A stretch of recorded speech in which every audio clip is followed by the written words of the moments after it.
Mamas, we was made for this. It was made for it. As I get ready to go to bed, I just wanted to come on here and just tell the mamas that we was made for this.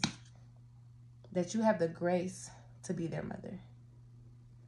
The grace, God's favor, his kindness, his love. That you have the grace to be their mother. Amen. And I also just wanted to say, not only do you have his grace,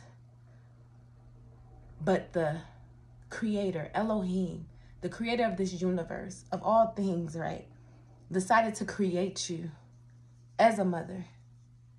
He decided to create you as their mother. So that means you was made for this.